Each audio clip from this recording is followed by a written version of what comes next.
Deputatlar xalq bilan davlat o'rtasida ko'prik bo'la olsagina, u o'z saylovchilarining ishonchini qozongan, zimmasiga yuklatilgan vazifani a'lo darajada bajara olgan hisoblanadi.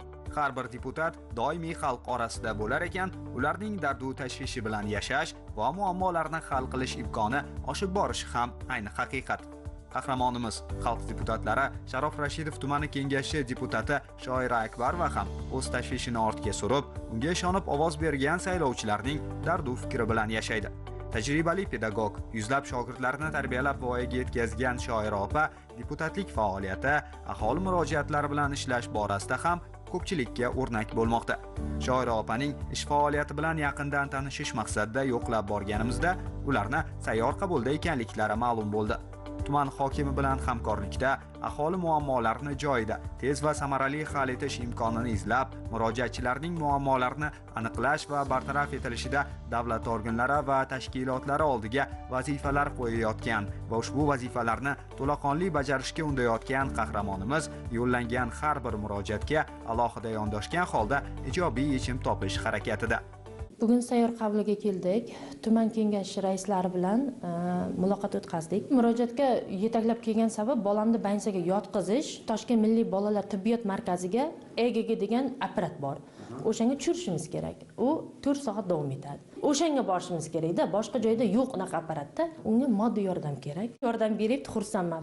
Ma'lum qilishlaricha, har sohada faol va tashabbuskor qahramonimizga joriy yilning ilk kunlaridan boshlab yana bir muhim vazifa ishonib topshirilgan.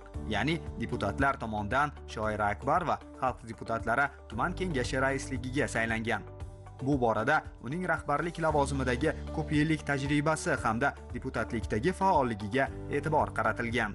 Muhtaram prezidentimiz tomonidan mahalliy kengashlarni 2026-yil yanvar oyidan boshlab hokimlar emas, balki deputatlarning ichidan eng faol, eng mehnatsevar, xalqning obro'siga, e'tiboriga ega bo'lgan deputatlar boshqarish kerakligi taklifi ilgari surildi.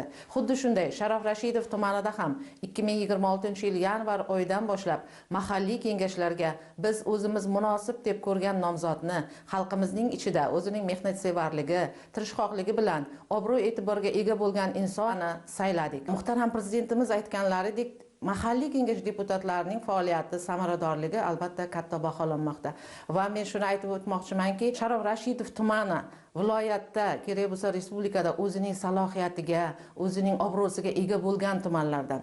Va mana shu Sharof Rashidov tumanida juda ham katta o'zgarishlar bo'lmoqda. Bularning albatta hammasi xalqimizning yaxshi yashashi, xalqimizning farovonligi uchun mana shu davlatimiz tomonidan, muhtaram prezidentimiz tomonidan yaratilayotgan imkoniyatlardan deb bilaman. Biz barcha deputatlar xalqimizning farovonligi va ularning yashash tarzini yaxshilash, tumanimizning ravnaqi masalalarida xalqimizning ishonchini oqlab, xalqimiz uchun xizmat qilamiz. Qahramonimiz sayyor qabuldan so'ng xalq deputatlari tuman kengashining doimiy komissiyalari raislari bilan muloqot o'tkazdi. Unda Sharof Rashidov tumanida ijtimoiy-iqtisodiy sohalarda amalga oshirilayotgan ishlar, bartaraf etilishi lozim bo'lgan muammolar hamda kelgusidagi ustuvor vazifalar muhokama qilindi. Muhtaram prezidentimiz har bitta o'zlarining yig'ilishlarida albatta mana shu deputatlarga murojaat qiladilar va mana shu deputatlarni xalq bilan davlat o'rtasidagi ko'prikligini, xalqning har bitta muammosi, xalqning har bitta orzusi, har bitta ularning niyatlarini borib o'rganib, shularni yetkazib beruvchi meni eng ishonchli vakillarimdan biri deb gapiradilar. Dekabr oyida muhtaram prezidentimiz Oliy Majlis va O'zbekiston xalqiga qilgan murojaatlarida ham mahallalarni infratuzilmasini yaxshilash, mahallalardagi hamma muammolarni albatta deputatlar borib o'rganib, mana shu muammolarni hal qilar ekan. Xalq ham mana shu bizdan rozi bo'ladi deb gapirdilar. Undan tashqari meni juda quvontirgani mana shu har bitta deputat so'rovini natijasini alohida aytib o'tdilar. Agar deputat so'roviga javob bermas ekan, nima uchun ijobiy hal qilinmaganligi haqida prokuratura tekshiruvini amalga oshirish haqida ham gapirilyapti. Bu deputatlarni yanada mas'uliyat bilan o'z ishiga yondashib, qiladigan murojaati joyiga yetib borishligiga albatta ijobiy yo'nalish bo'ladi. Bugun har bir deputat nafaqat murojaatlar bilan ishlash yoki hududlarni ijtimoiy-iqtisodiy rivojlantirish, shu bilan birga yoshlarni sifatli ta'lim bilan qamrab olish jarayonini amalga oshirishda ham doimiy ravishda deputatlik nazoratini olib borishi darkor. Buni chuqur anglagan qahramonimiz deputatlik faoliyatining bir qismini doimiy ravishda ta'lim sohalarini o'rganishga bag'ishlaydi. Tumandagi inklyuziv ta'lim uchun moslashgan maktabgacha ta'lim tashkilotiga ham opa tez-tez kelib turadi. Mana hozir O'zbekistonda inklyuziv ta'limga juda ham bir katta davlat siyosati darajasida e'tibor qaratilyapti.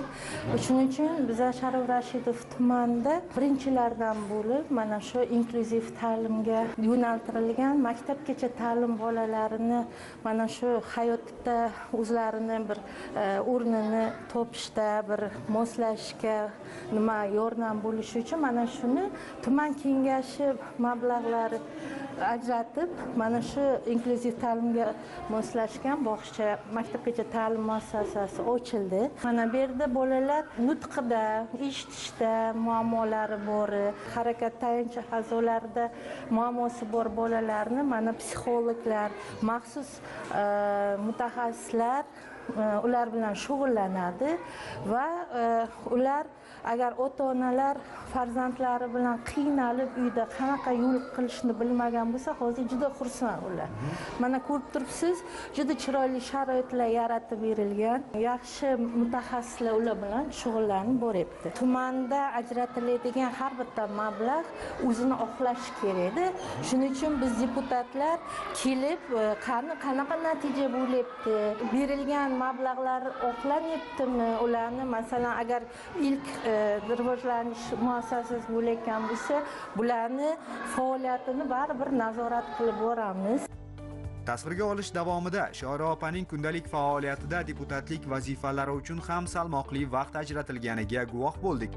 Tuman xotin-qizlarning bandligini ta'minlash borasida ham tashabbuskor bo'lgan qahramonimiz hududdagi ishlab chiqarish korxonalaridan birida bo'lib, bu yerda xodimlar, shu jumladan xotin-qizlar uchun qulay shart-sharoit yaratish borasida amalga oshirilgan ishlar bilan yaqindan tanishdi. Masalalarimizni to'la qonunli deputatimizga yo'llaymiz. Deputatimiz qonun doirasida hammasini hal qilib bermoqda. Mana bir misoli Qo'shko'prik mahallasida joylashgan erkaklar kostyum shumini ishlab chiqarish bo'yicha yangi ishchi o'rinlar yaratildi. Bugungi kunda 105 nafar xotin-qizlar Qo'shko'prik mahallasida, Mulkanlik, Toshkentlik mahallasida qolaversa, bizdan sal olisda bo'lgan Qulpisar mahallamizda yosh ayol qizlari kelib mana shu yerda ish olib bormoqda. Deputat bilan mahallamizda kichik biznesni rivojlantirish bo'yicha mebel ishlab chiqarish sohasi bor, tikuvchilik sohamiz bor. Har xil sohalar bo'yicha ish olib borganmiz. Asosan bizning mahallamiz drayveri ishlab chiqarish va xizmat ko'rsatish. Bugungi kunda mebel ishlab chiqarish bo'yicha mahallamiz lider tadbirkorlari mavjud. Bu bo'yicha ham deputatimiz bilan birga ish olib boramiz. Haftani bir kunni biz belgilab olganmiz. Deputatimiz o'sha kuni keladi, biz mahallani aylanib muammolarimizni o'rganamiz. Yuqorida aytganimdek ham katta mas'uliyat, ham mana xalqni ishonchini nimadadir oqlab, ularni bir ozginagina bo'lsa ham bir mushkulini yengil qilsak, lekin haqiqatda odamga bir juda katta g'urur beradi. Shuning uchun mana shu faoliyat davomida men nafaqat deputat, masalan, mana 10-maktabni rahbari ham hisoblanaman. Mana bizni korrupsiyaga qarshi kurash bo'yicha Sharof Rashidov tumanimiz eng namunali, korrupsiyadan xoli hudud deb tanlab olingan xalq ta'limi bo'limiga mana shu maktab rahbarlari, maktabgacha ta'lim muassasalarini rotatsiya qilish. Biz birinchilardan bo'lib maktab rahbarlari rotatsiya bo'ldik. Bu ham mana jamiyatda adolatni, jamiyatda shaffoflikni berar ekanda. Chunki ko'p yillar, masalan, men o'zim 25 yil rahbar o'qiganman 16-maktabda. Mana bu yil 10-maktabga o'tgan bo'lsam, u yerda ham qurilish boshlandi. Mahalladagilar ham, maktab jamoasi ham juda xursand bo'ldi. Prezidentimiz mana shu korrupsiyaga qarshi kurashni bildilaring 26-yilda favqulodda holatda juda ham qat'iyatlik bilan olib borish haqida juda katta bir vazifani berdilar.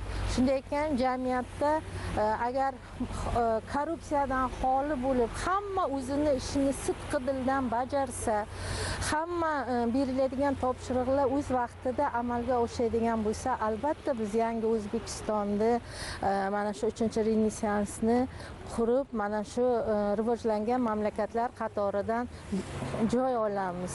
Aholining hayot sifatini oshirishga qaratilgan izchil islohotlarning yanada samarador bo'lishi uchun doimiy ravishda deputatlik va jamoatchilik nazoratini olib boradigan Shoira Akbar va o'ziga ishonib topshirilgan har bir vazifani a'lo darajada bajara oladigan tashabbuskor deputat ekanligiga yana bir karra amin bo'ldik. Samimiy rahbar, faol deputat sifatida tuman rivoji uchun o'z hissasini qo'shib kelayotgan qahramonimiz bundan keyin ham har bir sohada namuna bo'la olishiga ishonamiz.